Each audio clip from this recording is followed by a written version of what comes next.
The Super Speedway Podcast is a Dream Bigger media production. For news, photos, show notes, and information about advertising on the podcast, visit www.thesuperspeedway.com. 3, 2, 1. Welcome to the Super Speedway.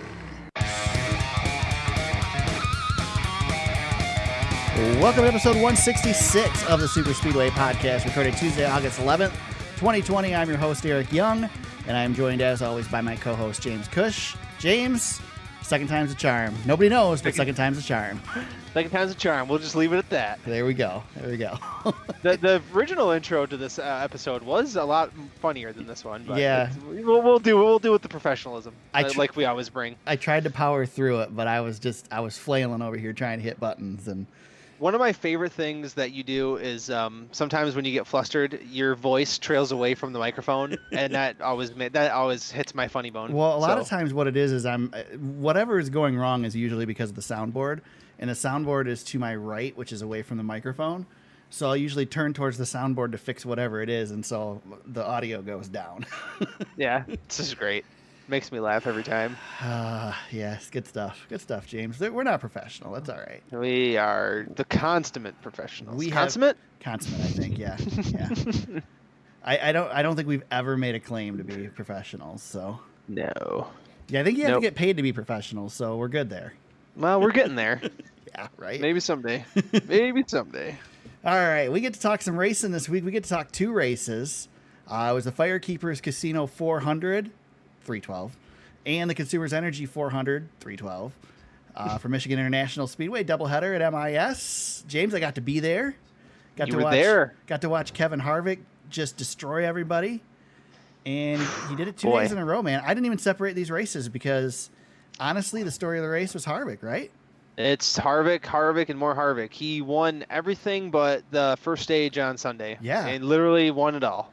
And that's only because he got inverted, you know, from the first race. Led the most laps both days by a long shot. I mean, yeah, not even close. I guess 92 and 90. Boyer led 43 laps on Sunday, but I mean, yeah, And that's it. Yeah, 90 and 92. That's crazy. Yeah, I mean, it was just as much of a domination as you'll ever see. I mean, it's up there with. I'm trying to think of recent dominating performances, but over a 2-race stretch, and I know we're new to this 2 races on a weekend deal that we're doing with the condensed schedule and stuff, but it's just a butt whooping to be all butt whoopings. I mean, nobody could touch him. No. There was a chance on Sunday, and we'll get into it on Saturday. And I know we'll get into it discussing the races a little bit, but there was some chances on Saturday that he could have got nabbed. Well, and there was a pretty good shot on Sunday because Blaney was good. Yeah, well, and Hamlin was coming at the end of that race. Yep. So I mean, it wasn't like he didn't earn it, that's for sure. But you know, he was still by far the best guy. Right. Yeah, for sure. It was one of those things, and I listened to post race on Sirius on the way home on Saturday, and it just sounds like a lot of it has to do with Harvick's ability to handle the car in the turns. They've been able to on these long straightaways be able to dial the aero down enough to get rid of the drag and have him still be able to control it in the turns to where he's not losing ground in the turns, and he's just so much faster on the straightaways. And you could see it on Saturday, especially being there. You know, nobody else could go to the inside of somebody coming off of turn 4 and make the pass on their own. But Harvick was able to do it. And he was just power moving. Yeah. Through the field. Yeah, I mean, he could put the car anywhere he wanted, and it's been made known that this car is undefeated now, 3 for 3. Mm-hmm.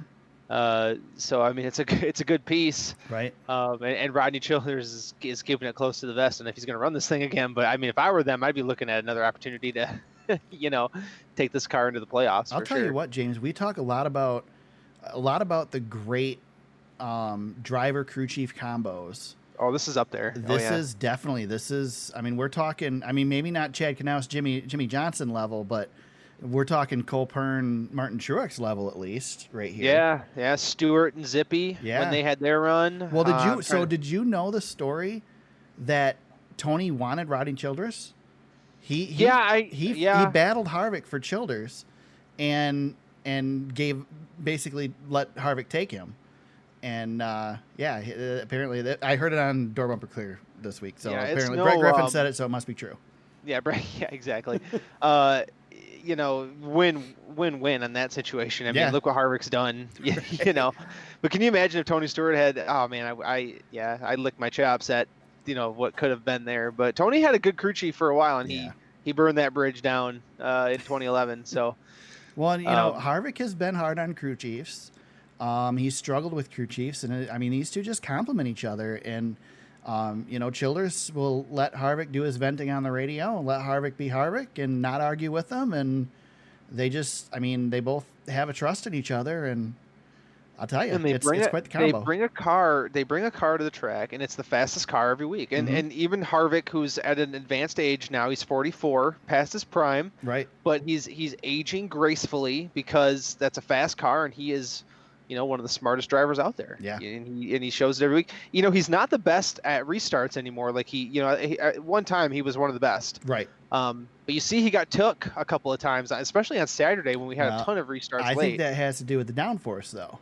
Yeah, but you could see what that car can do when Harvick doesn't get in trouble. He drives it smart, and he knows that he can gather it back up. Yep. And he does. And it's just a great combination of what those guys can do, and it's no wonder that Harvick doesn't want to retire, for years to come yet.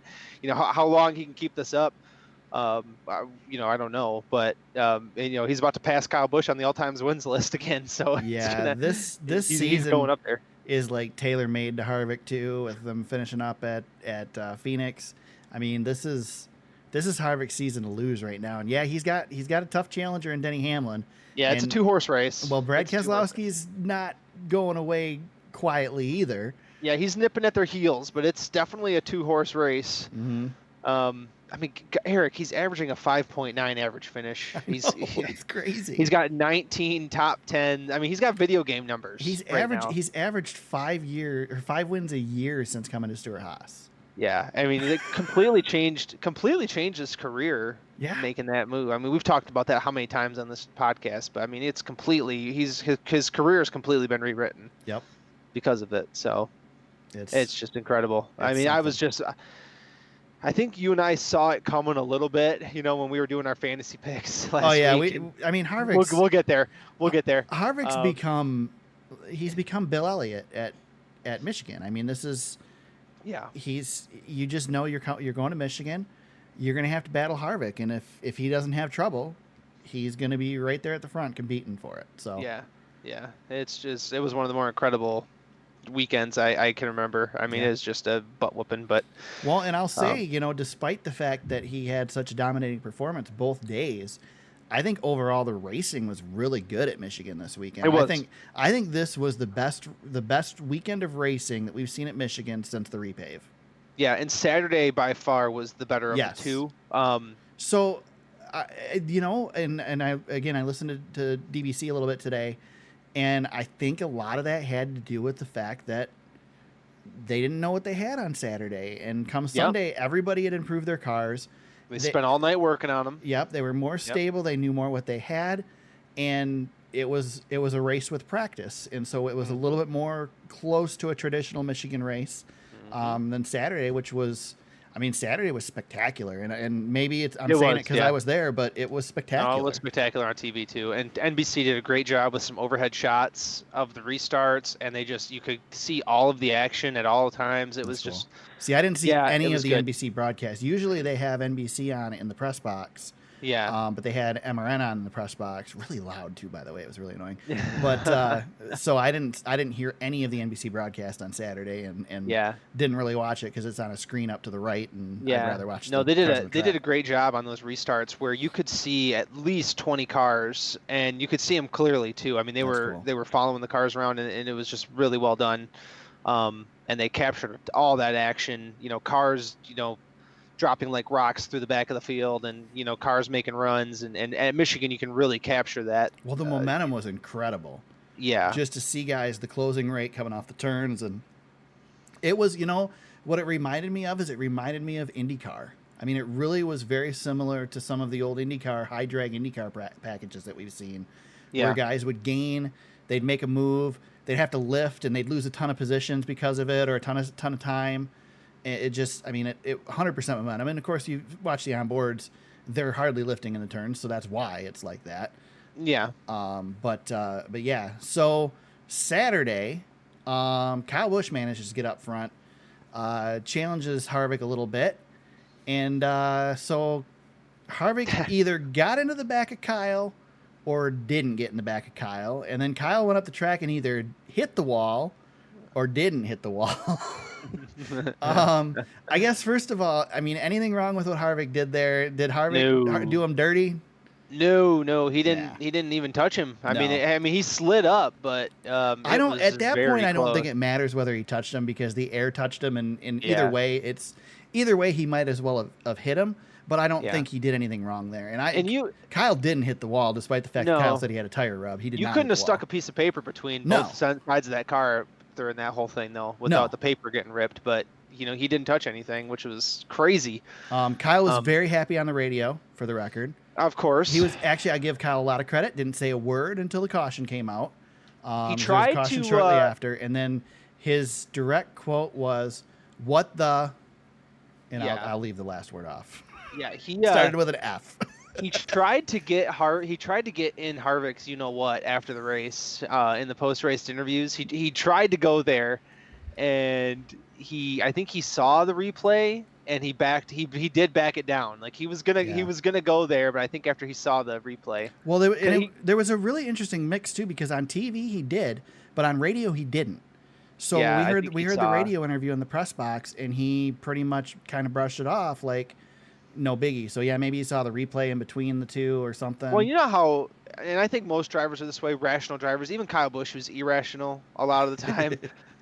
If it's a racing deal, they usually don't get super fired up about it. They're racing for the lead, man. If this happened for 10th place, Well, then yeah, look at- you'd be upset. But they're racing for the lead. Keselowski and Blaney's another great example. That's just a racing thing that Yeah. happened, and they both slapped the wall and that ended their day on Sunday. And Yeah. it's just one of those things that's going to happen when you're battling as hard as these guys are. And even Kevin Harvick's allowed to have a little slip. Well, and Harvick said on the post race that he had to go. You can't. Oh, you can't wait. Yeah. You don't know how long you're going to still have that advantage, especially with somebody like Kyle Busch out front with clean air. First time he had clean air all day.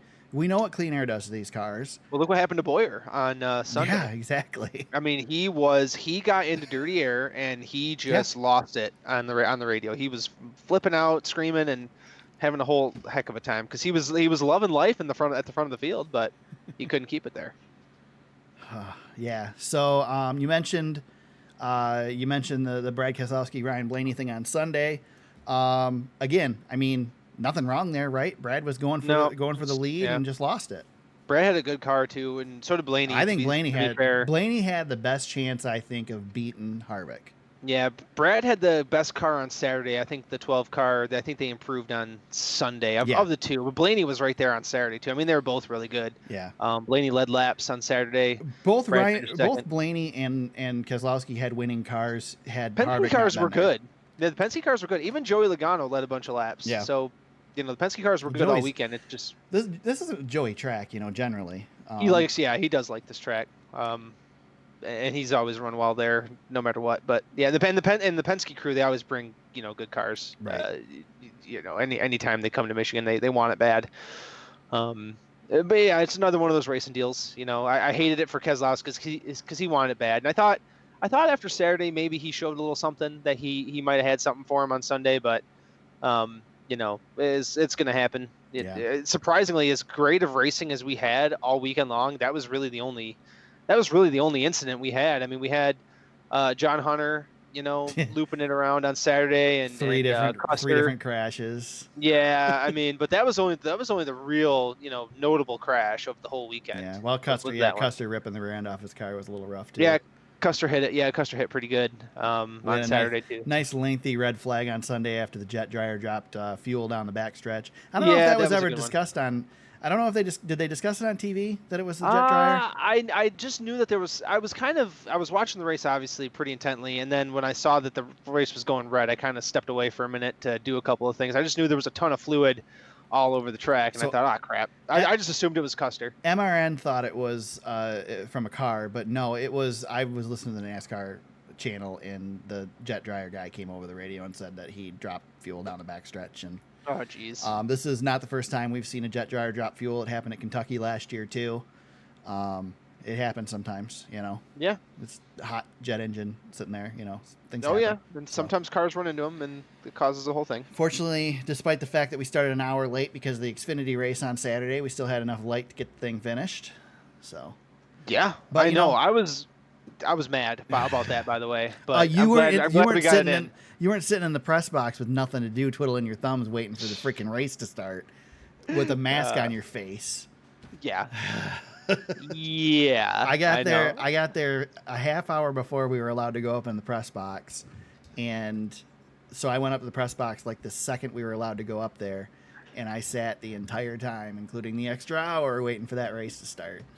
Yeah. So people who have listened to this pod for a while, the 2 or 3 of you that do, you're familiar with our friend Todd. We bring him up from time to time, and we always give Todd crap about going to the racetrack and bringing the thunderstorms and rain with him, right? Mhm. And he was in Wisconsin, and Yeah. he was the reason that the Xfinity Series race got rain delayed. So it's Yeah. his fault at the end of the day. Only Todd could go to a road course race where they run rain tires and still see a rain delay. Yeah, yeah. And then I thought too, as you were upset about being in the press box another half or another hour, I was like, only Eric and Todd can be at the track complaining constantly Right. about stuff going on. Yes. It's just beautiful symmetry Yeah, between. I was one of between you about guys. 10 media members there on Saturday, and I'm complaining because I had to sit an extra hour in the press box in the air conditioning. Yeah, waiting for the I race was, to start. The fans I aren't was allowed at. agitated, dude. I was agitated. I didn't know why we couldn't start it. Well, I Let was it go. frustrated because it was so late. Yeah. That's the biggest thing, and you know, it's just, I have less of a problem with the late starts if these tracks have lights, but Michigan doesn't have lights, so you run into a couple delays, and now you're cutting a short race already, a race that's already shorter. We didn't have to do that, but you Well, run we that finally had some risk. good weather. Yeah, exactly. Yeah, it was beautiful, absolutely beautiful both days in Michigan. So, yeah. So let's talk a little bit about the race length. James, 312 miles for both races. Beautiful. I think I've been saying all along 300 miles is a sweet spot. I think this weekend proved it, don't you think? At least for Michigan. Oh yeah, it was beautiful. Beautiful. Even sitting there, like right at that point where you start going, oh man, we're still, whatever. There's 50 laps to go, and it's winding down, and so it was absolutely perfect being there.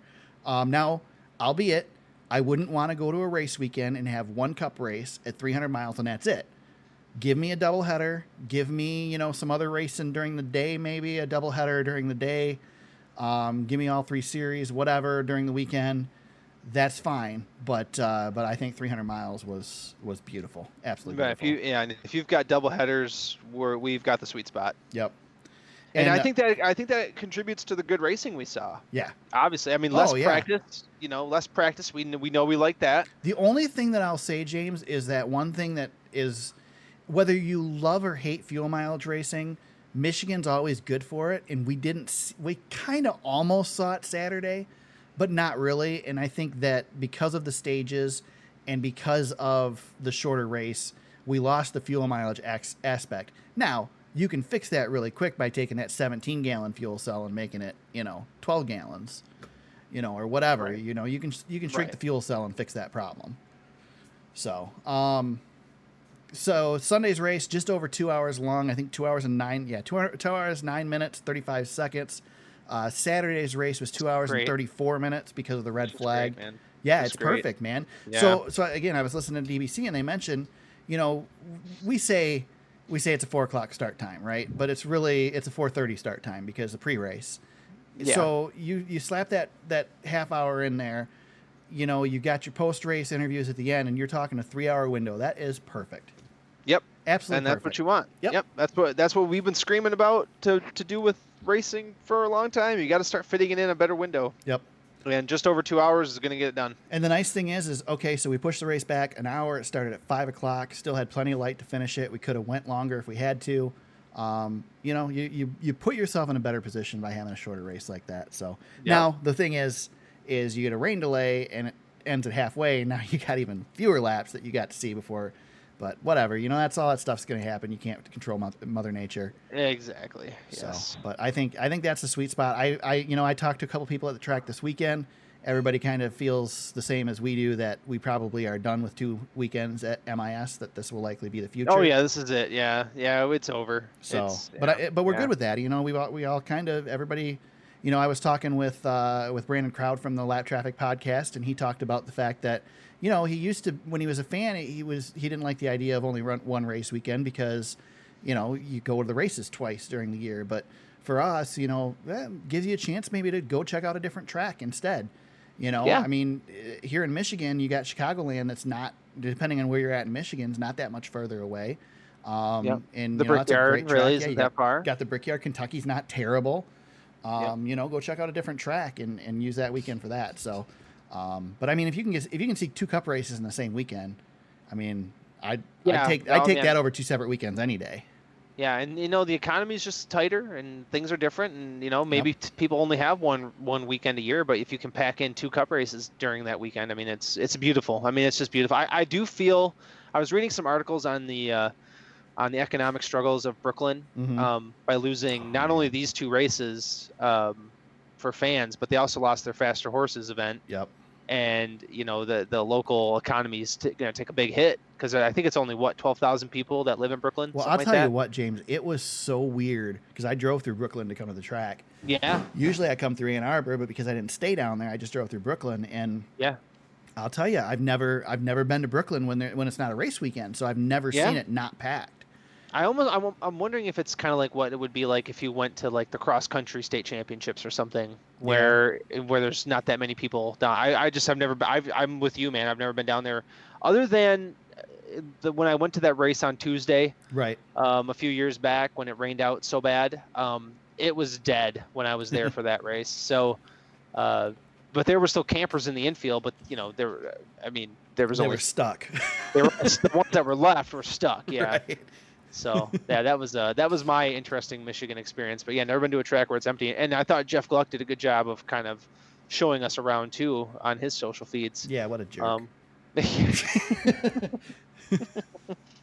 But anyway, yes, it was weird. Watching his Instagram feed, I was kind of like, wow, this thing really is happening. And seeing your pictures, we friend of mine, Derek Winter from my old days where I volunteered on the fan board at MIS. He was down at the track. Yeah, I was gonna bring that up. So he was right across over in turn 1, huh? Yeah, and you took a random picture and you got him. You got him in the picture. That was Brandon that got that picture. It wasn't me. That was Brandon's picture. That's cool. Yeah. No, so Brandon heard on the MRN broadcast. He tweeted the MRN broadcast, the picture, because he went up top and was checking it out. Yeah. And so I saw that and retweeted it to you. So yeah. Yeah, that was fantastic. I was like, that was really well done. But that was cool. Yeah, they had a TV out there and they had the radio going and stuff. So I thought that was really cool. That's pretty cool. Yeah, we talked a little bit in the press box about Michigan. I've been to Kentucky, been to Chicago. There's spots you can go in Chicago and Kentucky that you can see parts of the track from. I know that at Kansas there was a spot where people were out by the backstretch and you could see some of the track. You can't see any of MIS from anywhere not on MIS property. Yeah. There's no way to sneak in and see any of the track. Your best bet would be to get on the property on the backstretch, and you might be able to see the turn some, but you'd have to get past the gates to do it because the gates are, a quarter mile or a half mile away from the track. So right, it'd be tough. Yeah, I mean, it's so flat. There's just nothing there. Right. It's just... and there's trees all around it, too. I mean, for the most part. Yeah. The backstretch is all trees, so... Well, like when you go to Daytona, there's huge mounds of, hills around the track that you can't really see into either. So it's, but yeah. And Darlington's like that. When I drove by Darlington, it was, you could see into the corners a little bit, but not much. But it's all flat out there, too. Right. So, the track seemed to have some grooves this weekend, James. Has MIS finally aged? Is it finally getting there? I don't know. Maybe it's part of it. There was some part of talk it? this weekend that it's there a little bit. It's starting to get there. Well, Like, and the lot drivers were bumping up into that PJ1 a little bit well, too. and I So heard some stuff that the PJ1 might have actually hindered the top line, that they might have been able to fan out wider if the PJ1 wasn't there. yeah, that'd be good. It'd be good to see it. I mean, I'd like to know. it was something that I noticed on Saturday, or on during the truck race especially, and then seeing on Saturday. There were definitely, because the PJ1 was pretty high. I mean, there were at least 3 lanes below that PJ1, and they were running in those 3 different lanes. It's still hard to pass because the speeds are so consistent. I guess I wouldn't say high. They're they're high in the turns. There's no room. So, There's no room for error in the So I turn. was watching the onboard, I think it was of Harvick, where he was going through the turns and hardly letting off. And so I'm comparing it to my pace car ride with Richard Childress a couple years ago. And we did 160 at the end of the front straightaway and let off going into the turns. And I'll tell you what, I think I'd have to go back and watch the video, but I want to say we were only doing like 110 in the turns. I know only, right? Yeah. But we were only doing like 110 in the turns, and it felt like we were being thrown out of the right side of the car. So we slowed down at 160 at the end of the straightaway. The Cup cars were hitting 190 at the end of the straightaways, and they would only drop to 180 in the turns. Jeez. I mean, 80 miles an hour through those turns. I can't even imagine, James. I can't even imagine that feeling. Yeah. Like you play these video games and you think you know what it's like, but you don't have any idea of the pull that you have going through those turns, the G-forces that they face. Right. It's just incredible. And Michigan turns are long. Yeah. So you're cranking that wheel a long way around. So we slowed down the straightaways at Michigan, but they sped the turns up. With this package, they're faster in the turns than they used to, because I guarantee you they dropped to 160 before in the turns with the old package. So, because you were going into them at almost 220, and then you were backing her way down. So because of that speed, it's still tough to get side by side and race like we used to at Michigan, where they'd fan out 5 wide. But as the track ages, that you assume those speeds would go down too. Yeah. And if we could bring a little bit softer tire. Maybe we shrink the fuel cells a little bit to make the fuel mileage come back in, bring a little bit softer tire because they'll be pitting more often. And now you got a race at Michigan, and it's back to what we used to love about MIS. So yeah, we're getting something there. I mean, the restarts definitely helped this weekend, especially on Saturday. But yeah, we got something. There was something bubbling there, which I really liked. I think the lack of practice was a big help. Just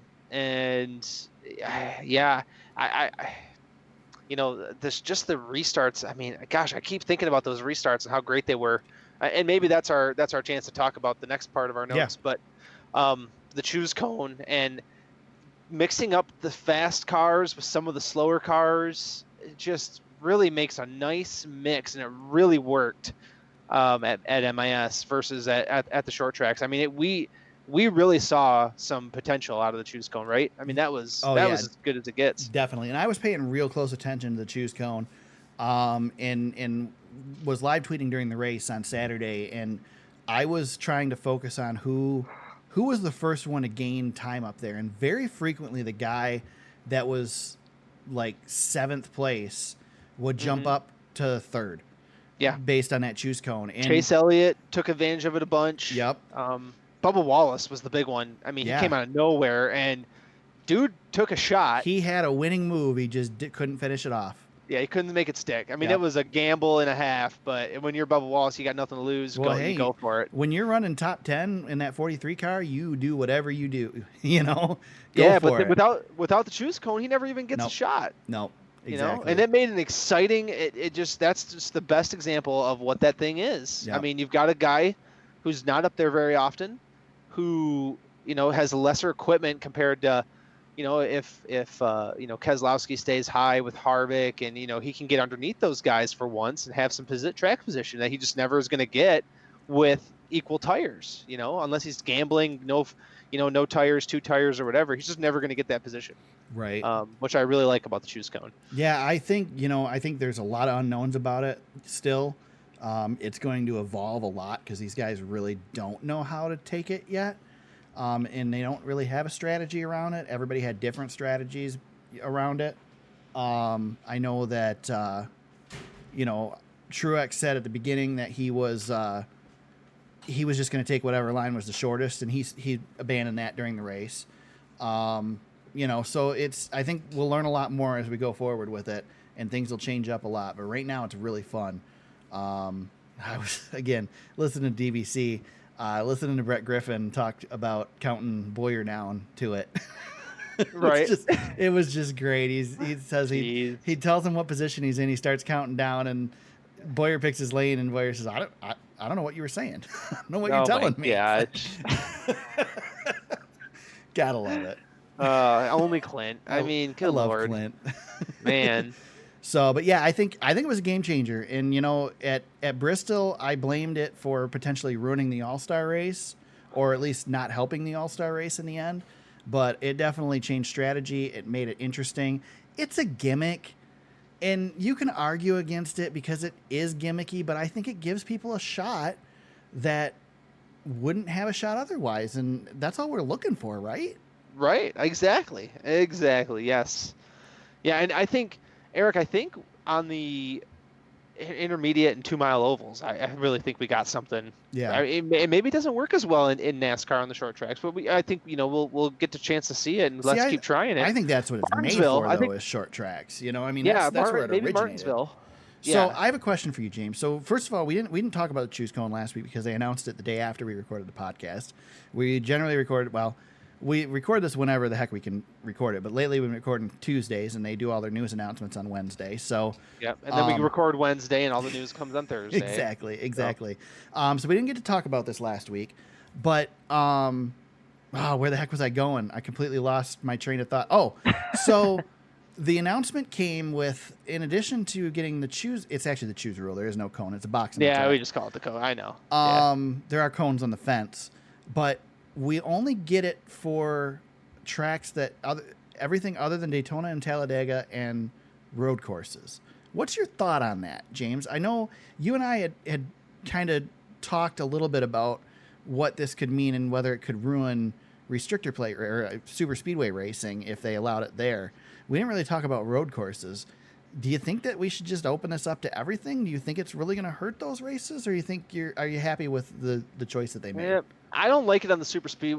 I don't know. It's tough because I hate the tomfoolery that goes on pit road. And the super speedways are guilty of it as anybody else. I don't see how it would change this. I mean, I get that everybody's going to try and line up behind their teammate, but don't they already do that anyway?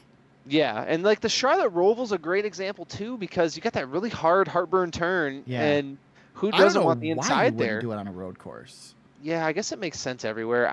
I don't know. I'd like to just if we're gonna do it, let's just do it. Yeah, let's just do it. Let's not fool around. But I agree. I thought it worked well. I mean, I think it works well, and the All-Star race was kind of bland on it, but I think we saw its potential for the first time. It's pretty cool that you were at the first. Yeah, kind of the first race to really do it. So I will give Fox a lot of credit for concentrating it on Friday with the truck race. They did a terrible job at the All-Star race of watching it, but they focused on it at the truck race, and then NBC did a terrific job this weekend focusing on it as well. I think we got to see every pass of the choose cone, which was great. And I get it from the TV standpoint. It really isn't a bad point where they're generally showing ads or following up on stuff that happened on pit road. It's really not a good time for them to cut to it to show it. So I have a feeling as the novelty wears off, we probably won't see them focus on the choose cone as much. But for now, they got so much criticism after the All-Star race that they had to show it now. So yeah, I thought they did good. Yeah, I think it was fantastic. TV covered it well. They had a camera stuck right on it at a perfect angle to show what the teams were doing. Well, and they moved it from Friday to Saturday too. It was 100 feet past the start-finish line for the truck race, and then after that, they moved it to 200 feet past the start-finish line for the Cup Series and going forward. So, which I think gives them a little bit more time to make the decision. Quinhoff was the very first Cup driver to drive over it and get penalized for it. Yes, about that. Of course. On brand. And then they mentioned on DVC that the Truck Series drivers, like the second half of the field, just drive over it and get penalized. Like, yeah, like, I know. Whatever. Jeez, no Pete's. So yeah. I think it's a plus. I think it's a good addition. I do agree with Brett Griffin. I think it was Brett that said it. It's a little weird to introduce it when they introduced it. I mean, NASCAR has a history of doing this, trying something in the All-Star race, it works, and then they implement they it the did. next week. Yep, double file restarts. But you know, with the playoffs and everything the way they are now, and the fact that these guys are trying to get into the playoffs. They've got now 4 races left to go. We had 6 races left to go before the weekend. It's a weird time to introduce it. You know, introduce it at the beginning of the playoffs. Introduce it at the end of the season or the beginning of the season. It's just kind of a strange spot, but whatever. Yeah. I mean, it's not the first time NASCAR has done something like this. It doesn't bother me. Not the last time. Me. If you see something, you know, that you can make a super improvement on, and it just makes sense. It's the same for everybody, so whatever. Right, exactly. So yeah, I got to be there Saturday. You know, I don't have a whole lot to say about the experience. It was really surreal to be there with no fans. I think the thing that caught me the most was the MIS had painted on the front stretch wall, "We miss you, fans," on both ends of the track. That was pretty cool. It was really weird to look out at the fan zone and see it empty. Yeah. You know? I mean, even the past few years, there's a lot less stuff in the fan zone than what there used to be, but it just was weird. Yeah. And, it did. It all that stuff looked weird to me. Yeah, the fans, the stands being empty, just crazy. Parking was great, though. So if you've ever been to MIS, there's the main entrance gate, which is the one to the right of the press box, the right of the tower. Kind of by the start-finish line. You'd walk in, and if you walk straight in, you'd get to the start-finish line. That was open, and we just drove in and parked right there underneath the stands. It was crazy. I had to walk 200 feet to the press box to go, or to the elevator to go up in the press box. Yep. It was awesome. That's awesome. Yeah, that's cool. But it was weird to see no campers in the infield, you know, the whole infield empty. The strangest thing, I think, James, was I think you take for granted all of the pomp and circumstance before the race. And, of course, we had the Xfinity race going along, too, so there was even less because of that. But, it was all of a sudden everybody lined up on pit road. You'd start to see a little bit of activity. Everybody lined up on pit road. They did the national anthem, did the command, and they drove off pit road. There was no driver intros, none of that stuff, because, of course, there is no reason for any of that. I love that. No TV screens anywhere because there's nobody to show TV screens to. And I will say that, you know, if anybody, I don't know if there was any criticism, but I figured there might be, if people complained about the fact that there was no anthem on TV, it was not because they didn't do it. They did it. They just did it during the Xfinity race. So, right. But yeah, it was cool. I'm glad I got to experience it. It'll be the only race I go to this year. So glad. It's really cool that, and you know, kudos to MIS for getting you access, and NASCAR for doing that. That's awesome. I just thought that was cool that they gave our little outlet a piece. Piece of the pie, and it's like cool. I said, there were probably 10 of us there, you know, and so it wasn't like there was a giant crowd of people there. It was a very small select few that they let go in. You know, they only gave us one day, so. And you got to hang with the big dog. Yeah, I got to hang with Gluck. Gluck was there. Got to talk with him a little bit. That was cool. Yep. So it was a good time for sure. Yeah, good. All right. Anything else from Michigan? We didn't talk about winners and losers. Let's run through. Winners: Kevin Harvick. Yeah, exactly. Brad Keselowski and his wreck with Ryan Blaney. That was Brad Keselowski's very first last place finish of his career. That's incredible. Yeah. That's incredible. It's very incredible. Yeah, had to happen at Michigan, the place where he doesn't want to do it. Yep. Cole Custer had a bad day both days. Wrecked on Saturday, finished 34th. He ran mid-pack throughout the day on Sunday, but finished 25th. Yeah. Not a good day for him. I'm ready to cross off anybody driving for Hendrick as far as a championship. Oh yeah. Even a thought, like they're just done. I don't know what's going on there, but they're not doing anything. It's terrible. I don't know they just been bad again. Yeah. Like they were fine, and Alex Bowman was terrible, and it's just it was. Chase Elliott usually runs good at MIS. I mean, he had a shot on Saturday, but you know he faded, and he was never to be heard from again, and that was it. Hendrick's got issues again, and it's not something that they're going to fix by the time the season's over. That's a bummer. Yep, I agree. Let's see, where did Bubba Wallace ends up 21st on Sunday, but he was there all weekend. He ran really well. Yeah, 9th place Saturday, top 10 finish. You know, he's he's showing his worth in that car, and we're going to talk about him here in a little bit. He's definitely doing things with that 43 car that he probably shouldn't be doing with that 43 car. So he's bringing it up the field. Yep. Christopher Bell had some decent speed throughout the day too. I don't think the results really showed it, but he had a couple of moments. Yeah, he was really good on Sunday for a little bit. Yep. He was up there running pretty well, but never completed it. Never brought it home. Eric Jones had a good, decent weekend until he broke on Sunday.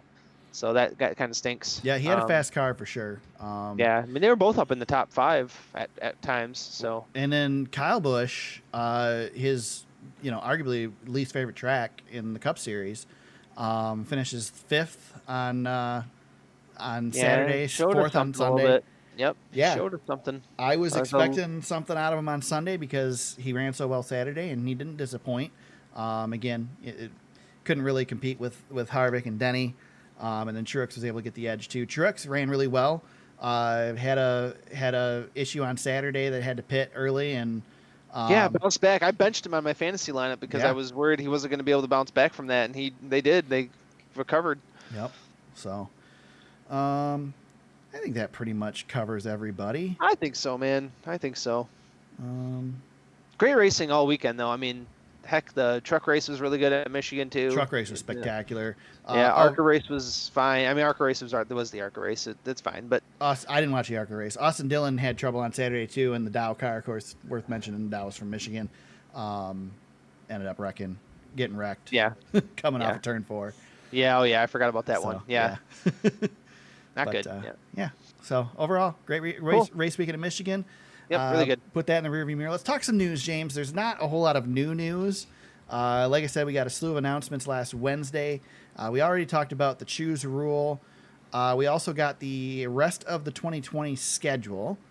I don't think there was really anything that jumps out at me there. No surprises there. Yeah, the Cup schedule remains as is for the playoffs. Xfinity added Talladega, right? Yes, Xfinity added Talladega. Cool. It's the second race at Talladega for them. I like that. And then there was something else too. The truck.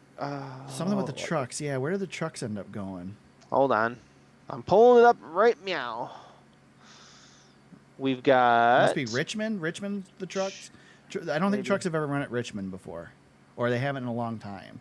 It's been a while. I remember Tony Stewart running truck races out there for a little bit. Gosh, I'm trying to think of anything else sticks out. ARCA's running at Bristol. I mean, that's a four race weekend at Bristol on September 17th. That'll be cool. But I think that was already on the schedule. So, the truck's running at Darlington. Oh yeah, that's the one. That's the one. Yeah, that's it. Trucks run at Darlington. They've never run. I don't think ever run there before. That's gonna be good. I like that too. Yep. So, I mean, none of this is a surprise. We figured there'd be a lot of companion events to end the season because we aren't running at these, offshoot tracks this year because of COVID. So, got to run them somewhere to finish the seasons out. So, I'm happy we finally got the rest of the season. We know what we're running into. Applause to NASCAR for being able to, at least so far, keep the schedule intact. I was talking to somebody in the elevator going up to the press box that NASCAR might be the one sport that's able to get its entire season in, James. Albeit some changes, but their entire 36 race season plus even 2 all-star events. Yeah, even the NBA, who's having the most success, and I know the NHL is doing some good stuff too. They're going to be about 5 games short of what they normally would be. Right. With their bubble. So NASCAR's going to figure out a way to do this thing. So far, I mean, we've seen good it's things. Not a disaster like baseball has been, that's for sure. I mean, we've seen fans in the stands, and we've seen no outbreaks as a result. I will say they did a good job at MIS of having antibacterial stuff on door handles and all this stuff and precautions, and everybody wore their masks and behaved and got to go through the health screening and having put the thermometer in my head. It felt like I was getting held up in my car on my way in, but everything seemed to work well. So good job on NASCAR. Yep. In addition to the choose rule, we also got a new lineup procedure, James. I am not going to even attempt to explain the lineup procedure. If There's you guys some stuff, if you guys want to know the procedure, go on the show notes at www.thesuperspeedway.com. Click on the link to the article on jski.com that explains it. And you figure it out. And you figure it out, yeah. So basically it comes down to it factors in your position in the points, your fastest lap in the last race, and your finishing position in the last race, I think, right? Yeah. And Sure. all that's added together. There's a formula, and that determines your starting position. Sure. Okay, so here's the question, James. Does it matter? I don't care. Do the fans need to know how specifically a driver got in that position? No. Who cares where they start? No. Does it matter to Kevin Harvick? I don't think so. Right. Take care of business. So I'm not even not worried here's about the thing. Here's the thing. Run good all race long. Start up front. Well, and that's the thing is you are now. It is a good way to reward a little bit more consistency. You're not just basing it off finish order of a previous race. You're not just basing it off of point standings. You're not basing it off a blind draw. There is actual effort you can do to increase your position in the As long as there's one person who's calling the shots and knows how this thing works, right. I'm good with it. Yeah. We have one person who knows all the rules. We're good. We'll put Todd in charge of it. Yeah. Come on, Todd. This is all you, man. I'm telling you what, Todd probably already has this all figured out. He probably has the lineup figured out for the next race. He loves this statistics crap. Yeah, but he's ready for the fantasy league. Yeah. Yeah, I know. Go. Yep. The only other news item that I saw that was really worth talking about, I think, is that Darlington announced that they plan to have fans reduce capacity, significantly reduce capacity. The one thing I noted was they said that fans needed to wear masks upon entering and when they're moving about the facility. Good. I assume that means they'll be required to wear them during the race. So yeah, good. Yeah, good. It sucks. I'll tell you what, guys, it sucks. I hated wearing it during the Cup race, but you know what? I got to watch a Cup race. So. Yeah, and you know who's not getting to watch stuff because of this whole masks thing? College football fans. Yeah. So exactly. there you go. Wear your mask. Yep. There you go. Yep. So, although I did see a story today in the Washington Post, James, that the buffs and whatever that people are doing. Yeah, the neck things are bad for you. Yeah. Those are actually worse than wearing masks. I noticed like Brad Keselowski has one of those. All the drivers had them. Yeah, a lot of team guys have them too. Yeah. Yeah. So they became really popular. I mean, I like to run, and it's pretty popular in the running community to have them. Well, I was reading it. And I'm like, how could it possibly be worse? But they say that it breaks up the droplets and makes them hang in the air longer. And it's like, oh, yeah, interesting. Yeah, and they're loose fitting, and they don't cut. Right. Yeah, I never wore one, and if I know I'm going to be around people, even when I go running, I take a medical mask with me, and I'll throw that bad boy on if I do come into close contact with people. But usually, what I do is if I see people coming, I go like way across the street or whatever. I just stay away.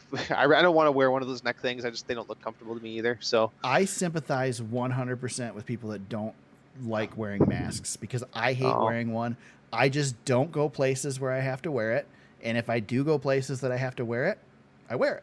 So, but we won't get political. We won't get into all of it here. Yeah, good. Let's talk silly season, James. There's some silly season news this week. We got the official word that Eric Jones is out of the 20 car at the end of the season.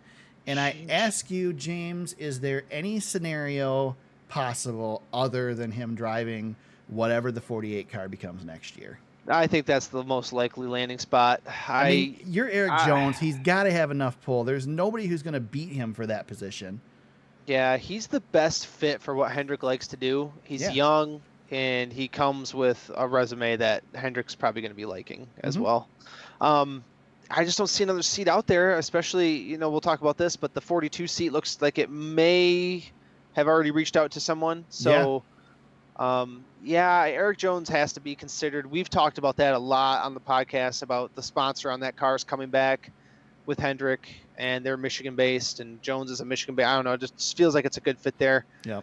We talked about that with Brad Keselowski, too, more of a long shot, but, we know Brad's staying put, so. Right.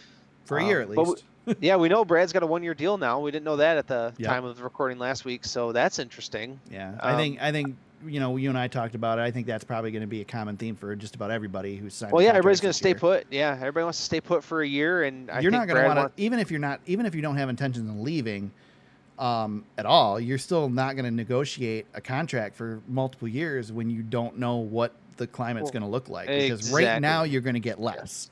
Yeah, Next yeah. year, maybe you'll get more. Yep. Yep. Yeah. If you want some security at a low price, yeah, you could probably sign a bigger or a longer contract. Oh, yeah. But you're not gonna get what you're worth. And I like Brad's kind of betting on himself a little bit with that 1-year deal, so that's Yep. good. I like that. Yep, I agree. Um, Just to extend this Eric Jones discussion. Yeah, we gotta Larry dive in a little McReynolds bit. said on Sirius yesterday, I think it was. He basically said, yeah, he's going to end up in the 48 car. So I trust Larry Mack. Joe Gibbs Racing is going to regret this move. Well, here's the thing: are they going to regret it? I think so. If Jones goes to Hendrick. Well, maybe not right away, but I just don't think Hendrick will stay down forever. I don't think so either. I can't imagine that he does. Can't believe that they'll stay down forever. But yeah, Jarek Jones is probably going to have to do some work there. But he's so good. I just can't believe they're letting him There's walk. no circumstance that Jones doesn't have a ride for next year, right? No, God, no. He's too good. And He's too there's good. no other. I mean, the only other place I could see him going is Stuart Haas. I mean, he's not. I can't see him going to Ganassi. I think Jones is too good to go to Ganassi. Yeah, he's not going to fall down. And Hendrick's not a lateral move from Gibbs. It is a step down, but as far as prestige of the company, it's lateral. I don't think SHR is. I think SHR's got enough options without Eric Jones. I don't think. SHR is in the. I think SHR is in the Larson business right now, and they're trying to figure that out a little bit. Not only Larson business, but they got Chase Briscoe sitting there in the wings too. So. Yep, and possibly 2 seats open. Yeah. It's. I don't know, man. Eric Jones. Gosh, I don't even know what else to say. I feel like I've been defending him on this podcast all year. Yeah. I don't know how much more I can defend him. Yes, and I don't know why. Listen, I know he's having a tough season, and he's young. Young drivers are going to have tough seasons from time to time, and this is definitely an outlier. But man, to just give up on him, I don't know. It's Joey Logano all over again. Yep. They gave up on that guy. Yep. And I like guys who have chips on their shoulders, and Derek Jones is going to be like, you guys gave up on me for him. Yep. And let me show you something. I really hope he's got that fire. Yeah, I do too. I do wonder if he does. I do wonder if he does. I hope that he does, and I believe that he will. I think Eric Jones is a lot more competitive than he puts off. I do too. He's very quiet. He's a calm dude, but Joey Logano's that way too. Yeah. Joey Logano does it. You talk to Joey Logano and you think he's a goober, you know? Oh, yeah. Well, he is. Yeah, he is. I know, but he's also one of the most competitive dudes out there. He's got a fire in him, and I think Eric Jones has some of that. Just for the record, I love Joey Logano for the fact that he's a goober. Oh, me too. Yeah, I call him a goober out of love. I don't know if I would love Joey Logano like I do. I probably would, because I started to become a fan of Joey Logano during the rain delay at Daytona when he was in the stands signing autographs. Yeah. That's when I'm like, I kind of like this guy. And then having him hang out in the press box at MIS a couple years ago was great. And he's a good over. Dude. Yep. No, he's a great dude. Yeah. So. But this is the same thing though. Like he's just giving up on this young dude who's got it. And Chris Bell's great. When you've had the success that Joe Gibbs has had, whatever. Yeah. I know. Yeah. I mean, he's still got KFB. KFB is there. Truex. And you're not getting rid of Hamlin. You're not getting rid of Truex. Yeah. What are you supposed to do? Yep. And if Toyota wants Chris Bell, and what's funny too, Eric, is Kyle Busch has been just as bad as Eric Jones this year. I mean, they're about the same. I mean, they really are about the same. Yeah, but Kyle doesn't go anywhere unless Kyle wants to go somewhere. That's the difference here. And Kyle's crew chief doesn't change unless Kyle wants his crew chief to change. Yep. He's in the power seat. He can do whatever the heck he wants. Kyle is allowed to have a crappy season because he's had so many good seasons. He's got 2 cups on Jones hasn't had a great season yet. No, he hasn't broke through. I mean, he really hasn't. It. Yeah, we've seen it. William Byron's kind of doing the same thing. Like we've seen it, but we haven't seen it in a cup series season. But he's won. Right. I mean, dude, he's a playoff driver, and he's won, Daytona and Darlington, and he's not no slouch. No, he's not, and he's had moments of brilliance, but he's green. He's Ryan Blaney right now. He is not able to finish. Yep, he's green. Yep. And there's a lot of competition out there that's really tough to beat, especially in his own, in his own shop. Yep. His 3 teammates are, top 5 drivers. Yeah. He's going up against Harvick and those guys. Yeah, you're And right. I mean, that's 100% true. what are you going to do? I mean, he really is the low man on the totem pole. Even if he was winning races, he's still probably one of the low men on the totem pole on that team. Yeah, his stock goes up a lot at Hendrick. I guarantee you that. Oh, he becomes. I know Chase Elliott's winning some races, but I think Jones becomes the best driver in that lineup when he goes over there. Nah, I think Chase is still going to be. Chase is their cash Yeah. flow. He's their money guy, but Yeah. I think Jones has the Well, better. the money guy's actually winning races too, so that helps. Yeah. Oh yeah, he's got it. We had the money guy Chase for got it. several years at Hendrick that wasn't winning races, but now he's Yeah. winning races. So. No. Chase is, and I'm not trying to knock Chase. I just think the ceiling of Eric Jones. We know you hate Chase higher. Elliott, and you think I don't he's a hate nobody. Chase Elliott. I don't We hate know Chase it. Elliott. We know it. And he's got a personality now, Todd. All right, let's roll. We're stretching this out, James. Let's see if we can. Oh, this has been a long one. I know. It's I gonna know. be long, and we're gonna bicker at the race picks here in a minute. So, all right. So, another shoe drop this week. Tyler Reddick says that he is returning to Richard Childress Racing in 2021. Yeah, he's got no reason to leave. So yeah, that's another name that's not out there anymore. Another ride that's not out there. Fully funded ride. He's doing well. Yep. Stay home, homie. You're good. We found out on Saturday that Bubba Wallace already owns a part of Richard Petty Motorsports. Yeah, And- for over a year. Yeah, not only that, but he is just out. Chip Ganassi is saying that Ganassi has an offer to him. Yep. So, Bubba's not afraid to just say stuff. That's for sure. So what do you think? Do you think, I asked this in our little group chat, but I'll ask you here on the podcast, is partial ownership of RPM or a ride without ownership at Chip Ganassi? Which do you go for if you're Bubba Wallace? He doesn't have the pedigree for ownership to make as much of a difference as RPM wants it to make for him. I know what they're doing. Except that with RPM, he's not going anywhere. He's not going anywhere, but he's not going anywhere That's either. true. He's not going forward. But he's bringing sponsorship to the team. Right. That will likely, money talks, and so that will likely improve what they've got there. Ganassi hasn't shown me anything this year. Well, it's looking more and more like I'm going to take a lot of losses here in a minute, but this Matt Kenza thing has been a complete disaster. I agree with you, and I was thinking maybe it would work out, but no, it hasn't. It's not working out. I mean, he's been stable, but that's not happening. Stable in the top, upper 20s. Well, he's not losing sponsorship. That's true. So that he is a stable hand. That's about it. I just think Bubba, you have to go win races. I mean, if you stay with RPM, that's great that he's bringing sponsorship to the team, but that team's already, that team's already 2 steps back. Well, and he's already outperforming where that team is. Yeah. And Kyle Larson, you say what you want, and things ended really bad, but he elevated that team. Oh yeah. At Ganassi pretty quickly, and Kurt Busch has had some success there too. Yeah. They're just never going to be. That's the thing. Like, Ganassi's never going to get there. They're always going to be the second tier team. Mm-hmm. And do you try to elevate RPM or what? It depends on what Bubba wants out of his career. And I think Right. he wants to win. I think he wants to win races. So I think so too. I think he's gone. I think he's going to the 42, and it's going to happen. I feel like you wouldn't have told people that you had an offer from Ganassi if you weren't going to take it. Well, and I love your theory too. You're the first one who talked to me about it. But what if Toyota went after RPM? Yeah. I love that Mm-hmm. theory. And if that was the case, if Toyota came knocking at RPM's door with Gibbs backing, Yeah. I'd stay there. I don't know, man. I'd stay Gibbs there, is the dude. death wish for I know, affiliated but- teams. I know, but I know that I know what I'm saying sounds crazy because of what they've done, but the teams perform. They do run much Yeah. better. Yeah, with but that Toyota. Furniture Row Racing literally shut down because they were beating Joe Gibbs. Yeah. Because Joe Gibbs, drove the price up because they were getting beat. Yeah. Oh yeah, I So, know. I know. that man. might not be what happened at Levine Family Racing, but that is what happened at Furniture Row.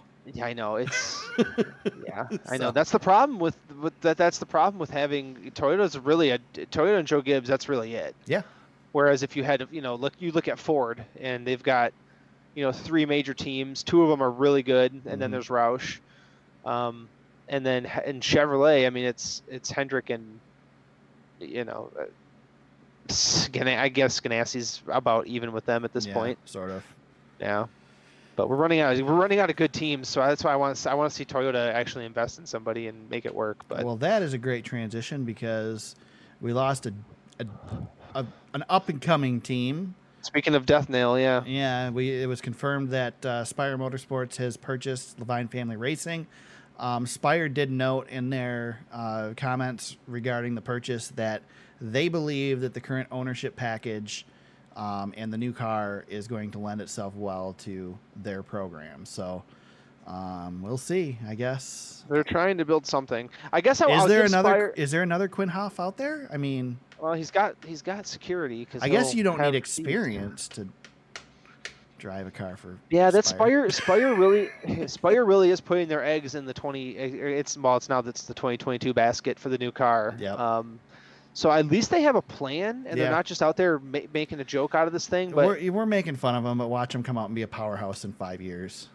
Yeah, I mean if they're trying to build something here, Eric. I mean they've got really valuable charters. Yep. I assume they were going to try to sell that charter and get out of the sport because it was so valuable because they bought the 78. Right. And that's a good charter, but I don't know if it matters. But I hate that we're losing a decent team with Gibbs affiliation, but we probably, we want more owners in the sport. We want more competition in the sport. We want more manufacturers. We probably should get off the Spire hate bandwagon and encourage them to, be encouraging to them to come into the sport. And you got to start somewhere. So hopefully they have a plan, and hopefully it works out for them. I mean, we could use another competitive team. So lots of teams have played the long game. I mean, Furniture Row played the long game. Oh yeah. Gene Haas, played the long game until he could strike. Yep. He built something, and then he had an opportunity, and he took it. And he's playing it again in Formula One. So he's trying. Yeah. I mean, he's trying. Yeah. So yeah, I mean, Spire, I don't know. At least they're invested in the sport. They're not going away. Right. I just hate that we are losing more competitive seats. I think we can all agree that. The sport's better when you've got more teams, at the top. We just don't have it right now. So guess what? Yes. The charter system bites again. It does. Hate the charter system. Terrible. It does. We all hate it. Terrible. Yeah. Yep. It sucks. Completely terrible. It has done nothing to help the sport.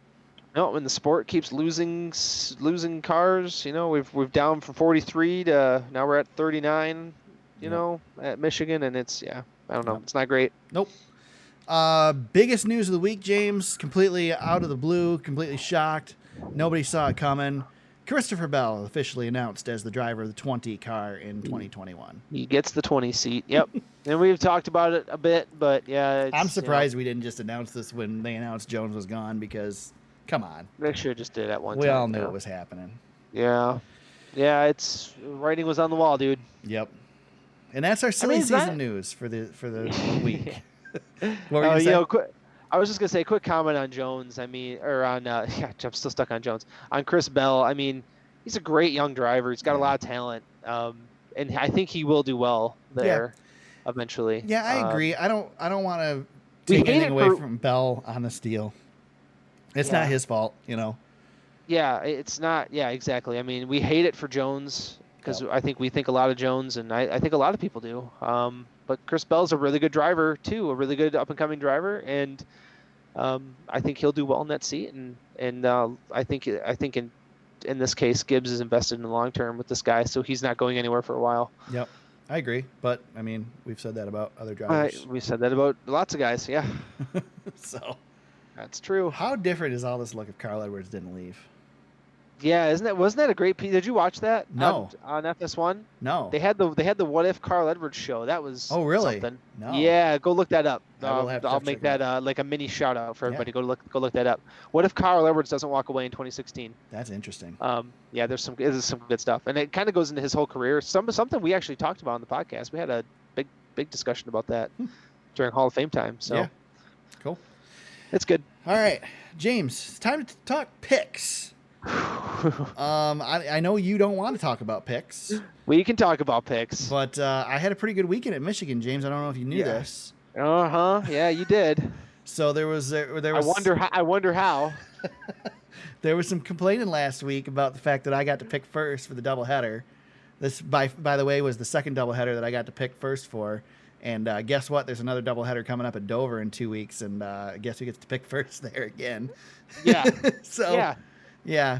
So I picked Kevin Harvick at Michigan, and James swung for the fences and picked Denny Hamlin to try and at least get a couple points out of me. But Kevin Harvick managed to win both days. So in addition to the 2 points for the wins, I also got 2 bonus points. So 4 points up thanks to Kevin Harvick. And oh, by the way, James, your dark horse pick of Tyler Reddick, which was a spectacular pick, by the way. Thank you for being so nice about it. He didn't perform as well as Christopher Bell, my pick, both days, and thus I gained 2 additional points there.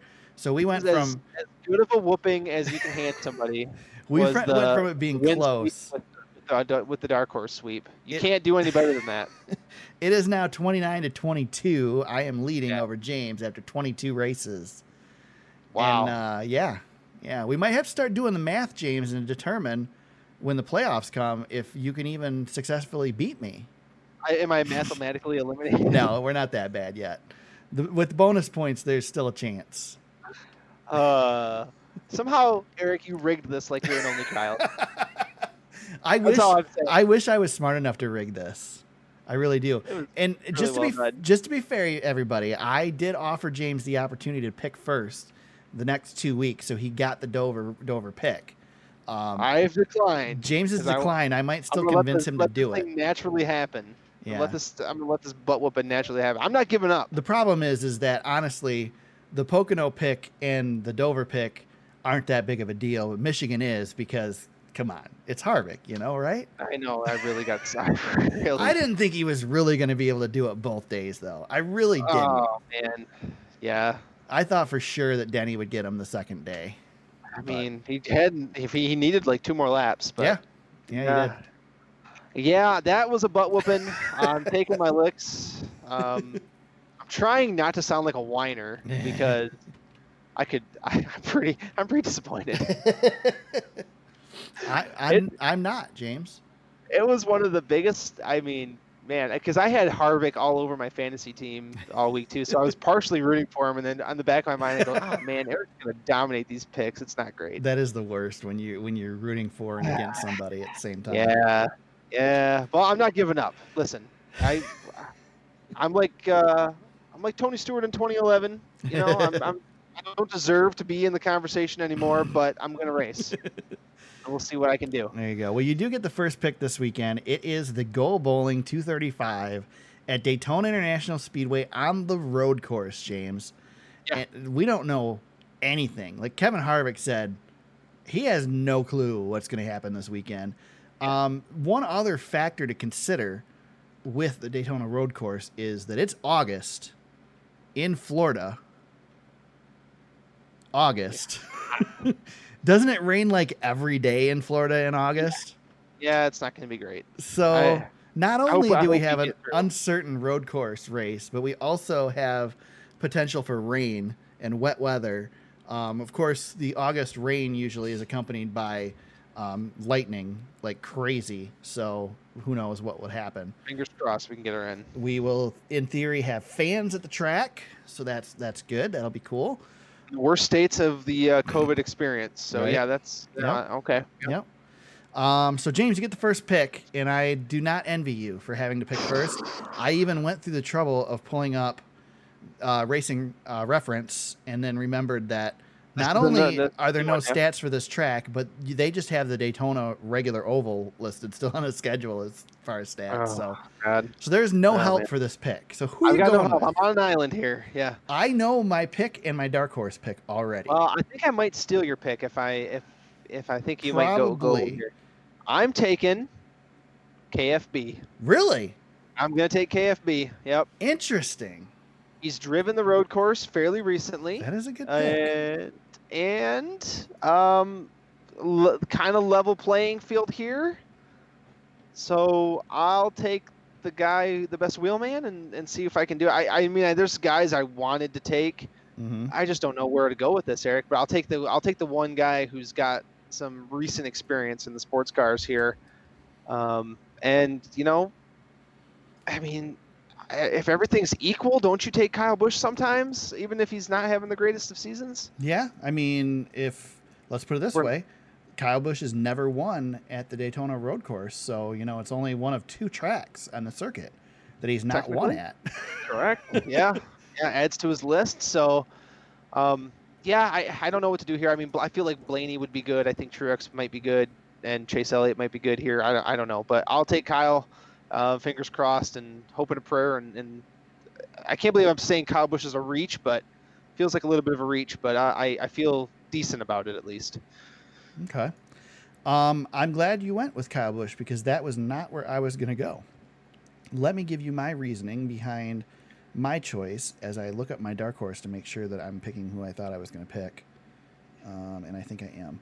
So I am going to go with somebody. I'm going to go the opposite direction. I'm going to go somebody with no experience in the Daytona Road Course. However, this person is a good road course racer.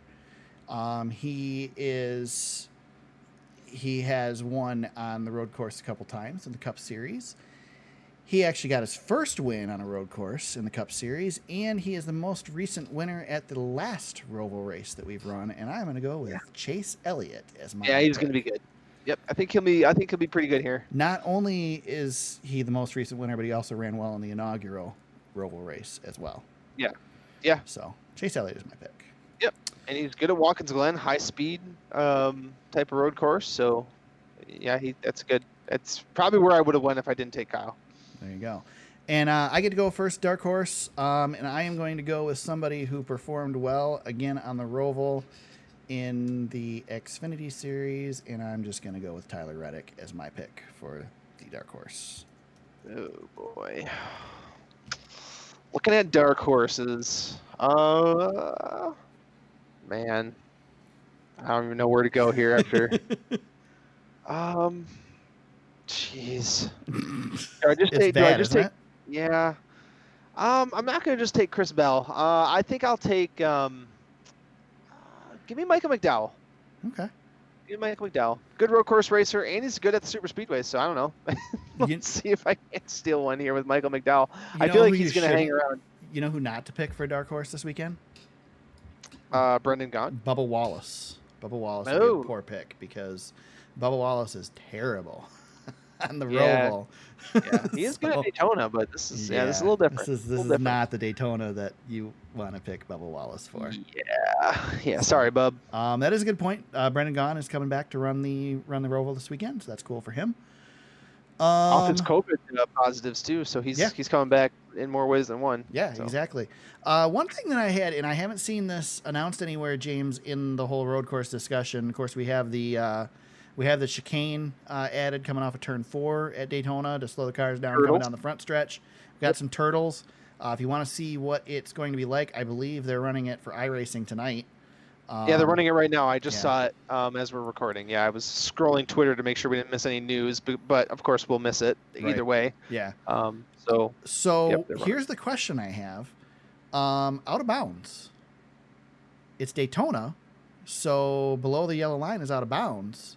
Oh, is it out of bounds for the road course? I ask that because you can go on the apron to the start-finish line and potentially gain some position. So I'd be curious to see what NASCAR's decision is on that. I assume that it's okay.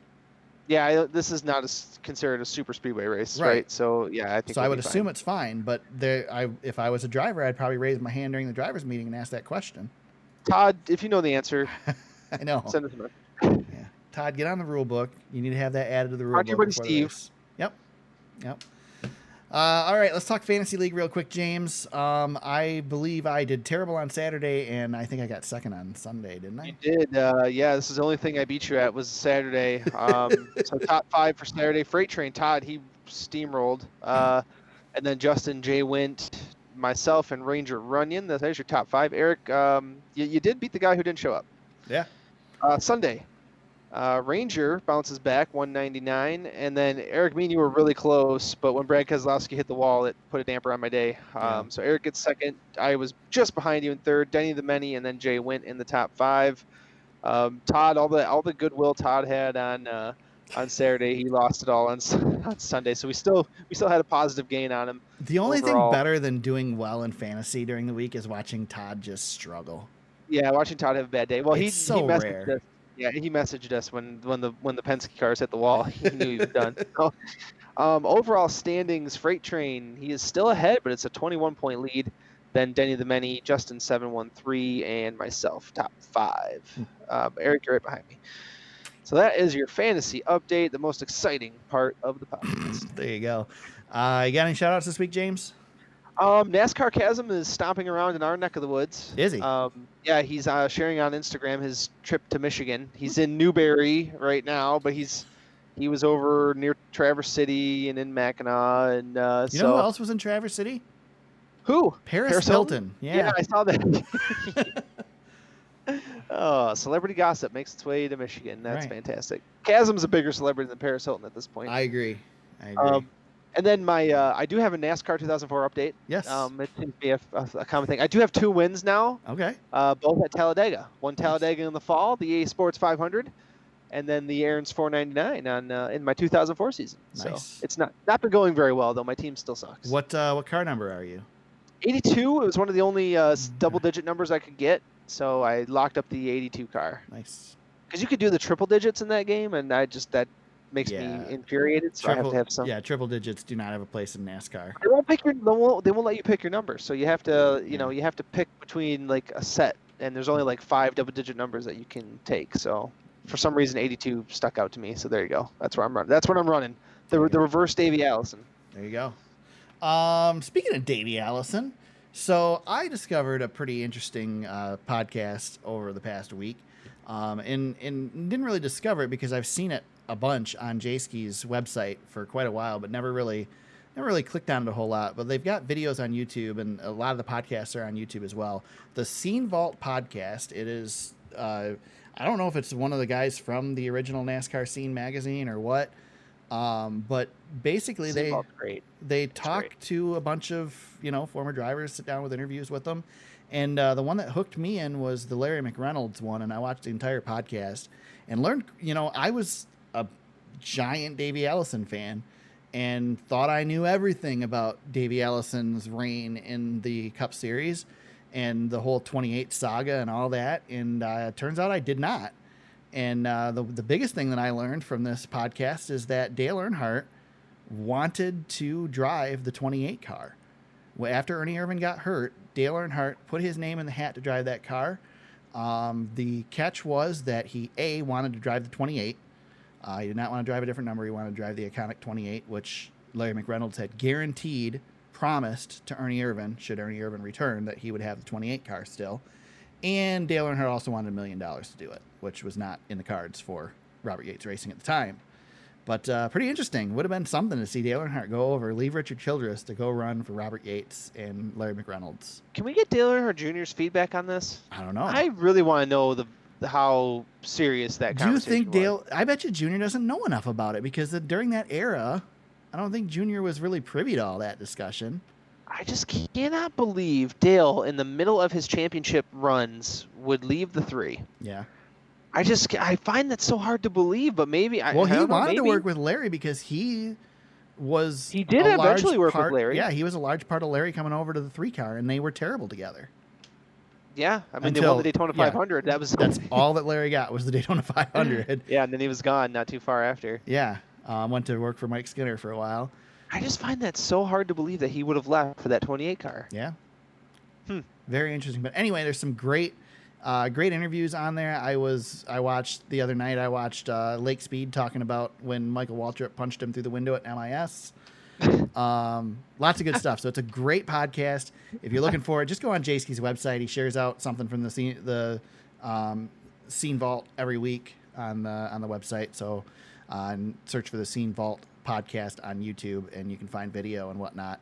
I watched some of discussion with Ricky Craven talking about his accident at Texas where he got hurt, talking about the Talladega wreck where he flew over the top of all the cars and hit the fence and all that. It's an interesting podcast, worth checking out. So I also want to give a shout out to Lap Traffic Podcast. Brandon Crowd, the host over there. Again, got to meet up with him at MIS. Got to chat with him a bit. And he's doing good stuff over there, so check out his podcast. If you guys like ours, you'll like his. He does a lot better job of getting drivers and interviews and stuff on the show. Ours is just James and I BSing every week. That's right. Brandon puts some time into actually getting guests, something that a professional would do, but not us amateurs here. So go check out his podcast. It's worth listening to and give him a shout. So tell him we sent you. There you go. Yes. There you go. And with that, James, where can they find you on social media if they want to chat with you during the week? At James Cush on Twitter. You can find me at T Super Speedway on Twitter. You can find the podcast on Facebook at facebook.com/The Super Speedway. Our website is thesuperspeedway.com. You can find links to all the old episodes of the show, or at least a bunch of them. Links to the show notes. They'll have links to all the articles we discussed. You can click on those, check out the articles. You read it for the articles, right? Yeah, of course. Anyway, you just leave me hanging here, James. No support whatsoever. None. Bad joke, and James just silence. Sometimes crickets. You know how I do it, Eric. Sometimes I like to let you just float out there. It brings me joy. It was funner than this. Anyway. Yes. Let's see. Where was I? You can find the podcast on the site. You can find our podcast on Apple Podcasts, Google Play, and SoundCloud, wherever you found us today. We hope you subscribe and continue to listen. And if you want to become a patron and help us out, you can do that at patreon.com/thesuperspeedway. We are road course racing, Roval racing this weekend. We got a couple Roval races coming up in a pretty small period of time, James. Yeah, we do. We got Daytona this weekend on the road course. We go to Dover for 2 races the following weekend. Then we go back to Daytona to wrap up the regular season. We're getting down to it. Definitely going to be some interesting things at the tail end of the qualifiers for the playoffs. This weekend could be a very big wild card. It'll be interesting to see what happens. We'll be back next week to discuss it all. Daytona International Speedway, the road course. That's it. We're going racing this weekend. It. Until then, until we're back. Wow, it just derailed. Wow. We lost it. I know. I left you hanging, and then it ended. I knew where I was going, too. Just terrible. Anyway, we'll be back next week to discuss Daytona, everybody. Until then, let's go racing.